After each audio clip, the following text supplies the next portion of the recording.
Bonjour à tous et bienvenue sur Parlons Football. Alors dans cette vidéo-ci, je vais réagir au match qui vient de se terminer contre Genk. Donc victoire d'Anderlecht 1-0, premier match de Play-off A.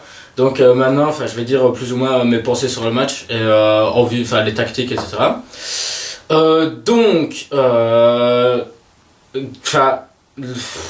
Qu'on se le dit, c'était mauvais, tout simplement. Le fond de jeu n'était pas là.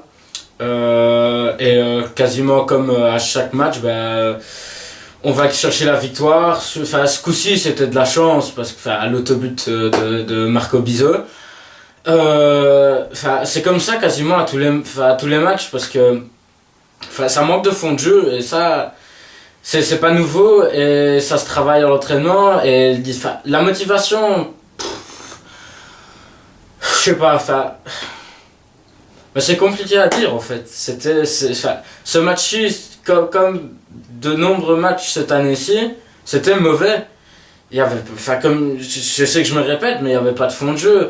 Les occasions, il n'y en a quasiment pas eu. Et on a juste eu de la chance de tomber contre une équipe aussi mauvaise que l'équipe de Genk, qui on a pu apercevoir, à part sur les 15 premières minutes du match où ils nous ont dominés. C'est pas une équipe qui mérite d'être en play-off 1. Si le Standard n'avait pas fait une aussi mauvaise première partie de saison et que Charleroi n'avait pas fait une aussi mauvaise deuxième partie de saison, Genk n'aurait pas été en play-off 1, tout simplement. Ils n'avaient pas le niveau. Et comme je le dis, si vous regardez le niveau actuel du Standard, même si ça me tue de le dire, c'est 10 fois mieux que l'équipe de Genk qu'on a vu aujourd'hui. Après 15 minutes, leurs joueurs qui sont censés faire du mal offensivement, comme Pozzolo, Bailey ou Karelis, on les a plus vus. Ils ont rien apporté dans le match. Mais bon, fini de parler de Genk parce que le problème n'est pas là. Même si la victoire est là et qu'évidemment c'est bon pour la confiance et que du coup, comme je dis, ça nous permet d'engranger un peu de confiance. Je crois qu'il faut mieux regarder que le résultat et se dire que on a commencé comme on le devait, c'est-à-dire par une victoire. Certes, la manière n'y était pas, mais la victoire est là. Ça nous permet de revenir à égalité avec Gand qui a perdu des points vendredi. Donc, comme je le dis, si on regarde que le résultat, évidemment, c'est une bonne opération, c'est un bon match, mais il faut pas s'arrêter que là parce que le mal est plus profond et c'est comme ça depuis. C'est comme ça depuis qu'Asie est arrivé, à part les playoffs miracle, où alors là, même le fond de jeu n'y était pas, hein, on y a été, mais vraiment à la motivation, et c'était dans la confiance qu'on a été reporter ces playoffs là, hein, parce que si vous regardez, le fond de jeu, c'était pas extraordinaire non plus. Donc depuis qu'Asie est là, est-ce qu'on peut dire que c'est de sa faute? Je sais pas, mais les automatismes et le fond de jeu, ça se travaille à l'entraînement. Et à ce moment-là, alors oui, effectivement, on peut remettre la faute sur Asie. Mais le problème, il n'est pas non plus que chez Asie. Faut regarder les joueurs aussi. Certains n'ont tout simplement pas le niveau. Il y en a d'autres. Il y a certains matchs, ils arrivent sur le terrain, on a l'impression qu'ils ont tout simplement rien à faire. Ils sont là, le résultat, limite, ça n'a pas d'importance. Et tu peux faire ça en phase classique. En phase classique, c'est inexcusable, mais tu peux encore comprendre ce qui se passe dans leur tête. Ce que tu dois dire, les playoffs, de toute façon, on divise le poids par deux, donc perdre des poids par-ci par-là, c'est pas si grave. Mais une fois que tu arrives en playoff 1, t'es dans le vif du sujet, t'as pas le choix, t'es obligé, tu dois être dedans à chaque moment du match. Et c'était pas le cas, simplement aujourd'hui. Par exemple, quand j'ai appris que Conte allait être titulaire,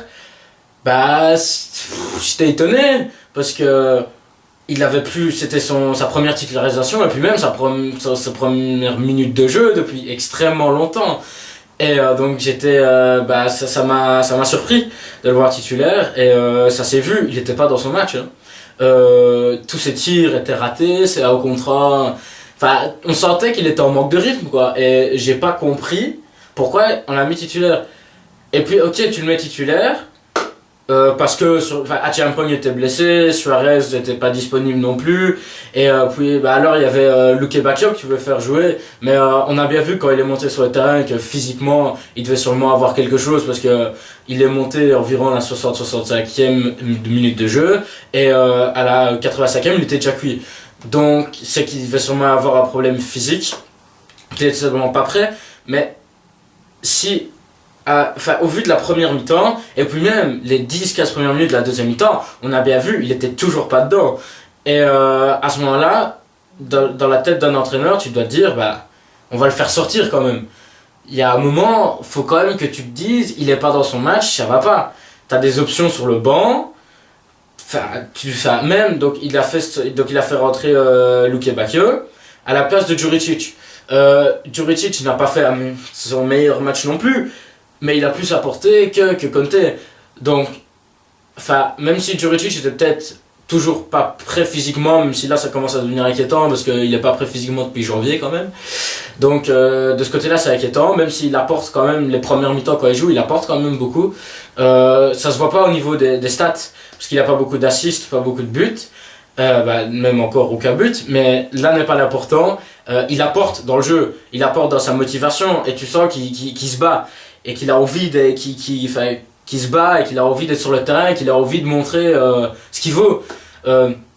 Pareil pour Butner, il a été impressionnant. Il s'est battu sur tous les ballons et il faisait tout le flanc, monter, descendre en permanence tout le match.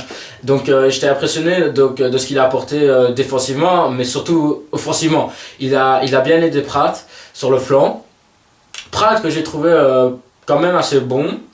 Pour moi le meilleur joueur c'était Tielemans, qui a on a bien vu quand il peut jouer libéré et que on lui donne le temps, il a été tout ce qu'il a tenté, il a quasiment réussi. Toutes ses passes, il y a un moment quand il envoie une longue transversale sur Conte, cette passe là est tout simplement superbe, et des joueurs dans le championnat de Belgique, il y en a pas 5 qui peuvent le faire des comme ça. Donc faut se rendre compte qu'on a quand même la chance d'avoir un talent unique dans ce championnat, et qu'il soit pas titulaire à tous les matchs, je veux bien accepter, mais jusqu'à ce que ça arrive à un point où il y a des rumeurs comme quoi il veut quitter le club parce qu'il en a marre de pas jouer, c'est inacceptable, parce que on se vante d'être un club qui donne sa chance aux jeunes, mais quand on a la chance d'avoir un des meilleurs talents au monde, tout simplement, et qu'on ne le fait même pas jouer, ok, ça peut arriver à tout le monde de faire des mauvais matchs, et puis surtout, faut pas oublier,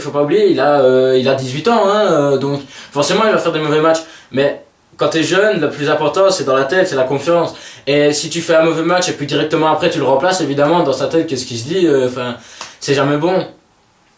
Donc il a été très bon aujourd'hui, j'ai été très satisfait de son match. Badji n'a pas été mauvais aussi, il a bien ratissé, bien récupéré. Neuting, il n'y a pas grand chose à dire sur lui, c'est comme à chaque match qu'il joue. Il y a des moments, ce qui passe par sa tête, on se demande, comme par exemple c'était la 85e, 86e dans ces alentours-là, on gagne et on n'essaie plus de monter, et Genk est vraiment devant notre rectangle, et c'est ton défenseur central, et il va faire un pressing jusqu'au milieu de terrain. Et c'est ça que je comprends pas, c'est qu'il réfléchit pas, il se dit pas, c'est la 85e minute de jeu, faut bétonner, ils vont envoyer des centres, faut que je reste, parce que je suis quand même assez bon de la tête, et en montant comme ça, je vais laisser un trou dans la défense. C'est inévitable, je vais laisser un trou dans la défense. Et pourtant, il monte jusqu'au milieu de terrain, et puis après, il retourne, mais en marchant. Donc, je me réjouis que De Schacht revienne, qu'il soit prêt à jouer, parce que on a de la chance d'avoir joué contre Genk, simplement qu'on se le dise, parce que offensivement, on a de la chance que Neuting ait joué à un match où on n'avait pas vraiment besoin d'une défense solide. Également, Najar a fait un bon match. Il a bien apporté comme à chaque match. Puis après, Kara, ça va, il a pas fait de boulette aujourd'hui. Il a raté 2-3 têtes, mais bon, ça. J'ai trouvé les phases arrêtées quand même bien données. Donc ça allait sur ce point-là. Mais donc là, évidemment, j'ai tiré les positifs, mais comme je l'ai dit, le mal est plus profond que ça. C'était pas bon, la prestation collective n'était pas bonne. Évidemment, il y a quelques joueurs qui étaient bons, qui ont joué leur match, mais collectivement, c'était insuffisant. Et on sentait vraiment que certains joueurs, enfin les automatismes n'étaient simplement pas là. Et c'est pas parce qu'il y a 2-3 joueurs qui sont absents, même si c'est des cadres de l'équipe, il faut quand même avoir des automatismes, parce que ce groupe-là travaille à l'entraînement depuis le début de la saison. Même, il y a certains de ces joueurs-là qui jouent ensemble depuis 2-3 saisons. Donc, ils sont quand même censés avoir déjà des automatismes de base, et il n'y en avait pas. Donc, ça, c'est inquiétant. Et c'est des trucs qui se travaillent à l'entraînement, comme je dis, et je suis toujours... Enfin, je suis pas j'ai jamais dit que Aziz devait être licencié, jamais. Parce que pour moi, c'est pas entièrement sa responsabilité. Le mal qu'il y a dans le jeu, évidemment, on peut remettre un peu la cause sur lui. Et les changements, par exemple, aujourd'hui, j'ai pas compris. Comme je vous ai dit, je comprends pas comment Conte a joué tout le match. Ça, je ne comprends pas. Et même si ces changements sont pas toujours bons, comme je dis, c'est pas toujours de sa faute non plus. Faut aussi regarder les joueurs. Il y a certains joueurs qui sont là et qui marchent, et c'est pour ça que j'ai dit que Juricic, même si physiquement on peut dire qu'il est pas prêt et qu'il n'apporte pas non plus toujours dans le dernier tiers du terrain, il se bat sur tous les ballons. C'est un battant, il se donne. Pareil pour Badji, techniquement c'est peut-être pas le meilleur joueur, et puis même au niveau de l'intelligence, il prend des décisions sur le terrain que je comprends pas, mais c'est un battant, c'est un guerrier, il va tout donner pour le maillot, un peu comme Kouyaté l'était. On a besoin de joueurs comme ça, on a besoin des joueurs, comme je dis, des battants, des guerriers qui vont vraiment tout donner. Et il y a certains joueurs, quand on les voit, on a l'impression qu'ils ont même pas envie de jouer, et ça, quand on est un club comme Anderlecht, c'est vraiment inquiétant, parce que quand tu es supporter d'un club comme Anderlecht, tu t'attends à voir ton équipe qui domine à chaque match, qui maîtrise son adversaire, et c'est pas le cas. Tout simplement, c'est pas le cas. À part certains matchs comme le match à Bruges, où on va gagner 1-4, et même des matchs en Europa League, le match à l'extérieur à l'Olympiakos, des matchs comme ça, j'en ai rarement vu Anderlecht jouer. Puis même le 3-3 contre Arsenal, même si ça remonte à encore un peu plus longtemps, c'est des matchs comme ça où on voit qu'on se bat et qu'ils ont envie de se donner. Et malheureusement, ils donnent pas ça à tous les matchs, et ça c'est inquiétant, parce que quand tu es dans un club comme Anderlecht, tu dois te donner à chaque match, parce que sinon tu vas pas te faire apprécier par les supporters. Donc voilà. Mais les points comme ça de la saison en général, je vais plus en parler dans la vidéo dont je vous ai parlé, où je vais plus ou moins faire un résumé de la saison. Donc voilà, cette vidéo à venir dans la semaine. Donc en conclusion, satisfait de la victoire, même si c'était vraiment pas bon. On a été sauvé par un autobut de Marco Bizot, et justement, donc j'avais un ami qui était venu regarder hier le Classico, et je lui ai dit, donc on parlait du match d'aujourd'hui, et je lui ai dit, le seul peut-être point faible que Genk a montré depuis janvier, le seul point faible peut-être qu'ils ont dans leur équipe, c'est Bizot. Parce que autant que quand il est dans un bon jour, c'est un excellent gardien, mais il lui manque quelque chose, et ça s'est vu aujourd'hui, et je suis désolé pour lui parce que c'est quand même malheureux ce qui lui est arrivé.